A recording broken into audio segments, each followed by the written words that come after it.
Hey, what's up everyone? This is Matthew Dale with another great FM3 tip for you. Utilizing the channels on each of our blocks is great, but I find that on the reverb block, going from a very lush, long tail reverb, like a cloud reverb or something like that, back to your typical hall or spring, there can be a pretty abrupt drop off. So I'm gonna give you a great tip today on how to deal with that. All right, so here we are, and I'm gonna show you what's going on in this preset that I have built right here.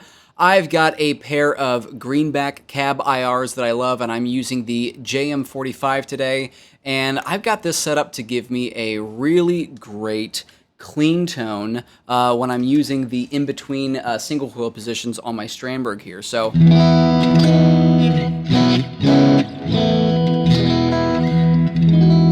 really great, chimey, almost Vox-like, but a little bit of some more beefy bottom end to it. I think this amp sounds great for this. If you like the way this amp sounds and you want to check out some other great amp sounds as well, download my Fractal Favorites Amps and Cabs Guide, a 100% free download for you guys, my free gift to you. I go through about 10 amplifiers with my go-to settings and great cabinet IRs that go along with those. Hit the link in the description below and check it out. Now, I've also got this reverb called up, and I have the South Church on channel A, and it sounds like this. I'll bypass the delay for right now.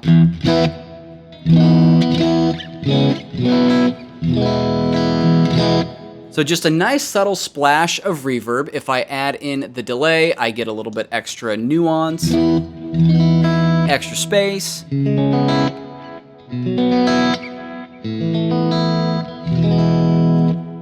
And now over on channel B on the reverb, I've got this set up on scene 2. I've got a big lush cloud. I'm using the Stratocumulus reverb type in here, and it sounds like this.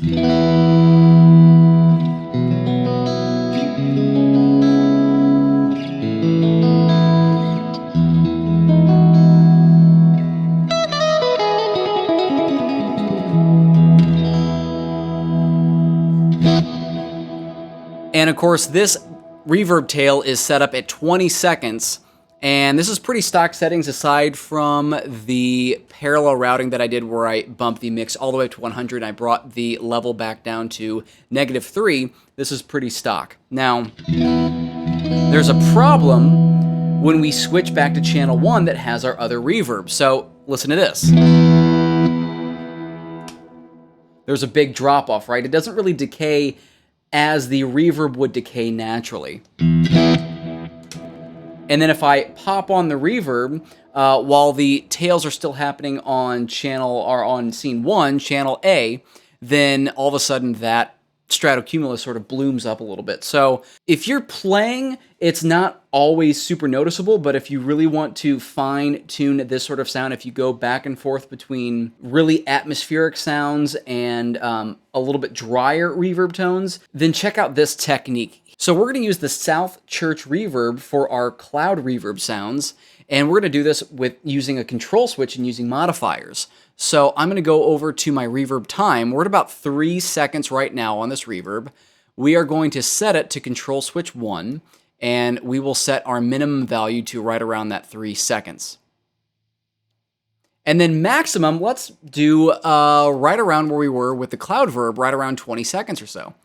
And then where this trick really gets handy is using the attack and release. I'm gonna slow down the attack a little bit to 400 milliseconds so that we have this nice bloom up into the reverb, and then the release is gonna be really long, like 3 or 4 seconds or so.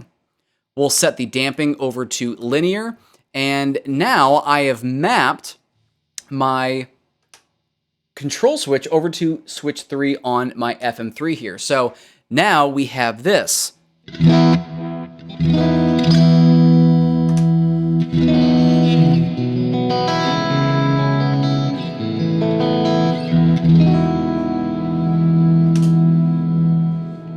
And now those reverb tails are decaying very, very, very naturally. Now let's also use the same control switch to adjust our level. Again, control switch 1, you can do multiple parameters only using one control switch, and then the parameter range is where things get really interesting. We're around -13 right now, so I'll set that when it is off to -13. And then let's just boost it just a little bit, maybe negative 15, or I'm sorry, let's go to negative, let's do negative 9. We'll see how that sounds. I'm going to do the same trick I did here on the attack and release, about 400 milliseconds or so, and then around 4,000 seconds. And let's hear what we got now. So control switch off, on.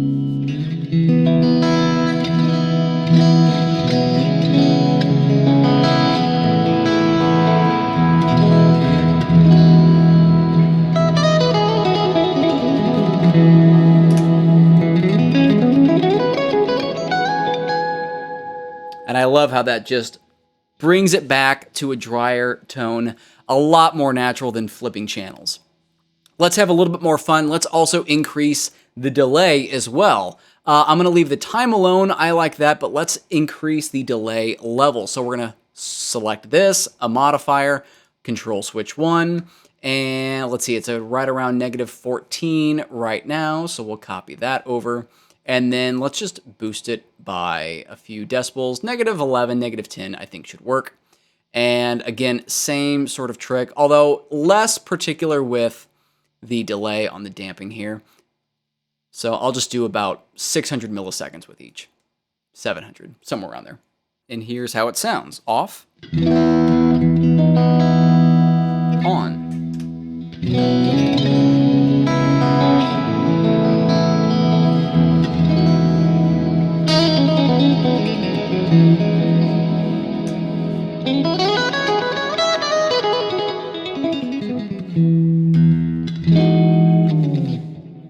So a ton of flexibility there, and for my money, if you're using the FM3 with only one reverb block, and you can't swap between two reverb blocks where you would have channel A, you're always on reverb, and then channel A on reverb block 2, the cloud reverb, for my money, this is a much better trick to do when you do want those big, lush, cloud-like textures. Go ahead and try it out for yourself. I will post this preset on my website, so you can try out this exact preset if you want. And again, if you want some great amp settings and cabinets to go along with those amps, check out my Fractal Favorites Amps and Cabs guide. The link, again, is in the description below. My name is Matthew Dale. I'm here to help you play better, sound great, and understand more. And I will see you all on the next one.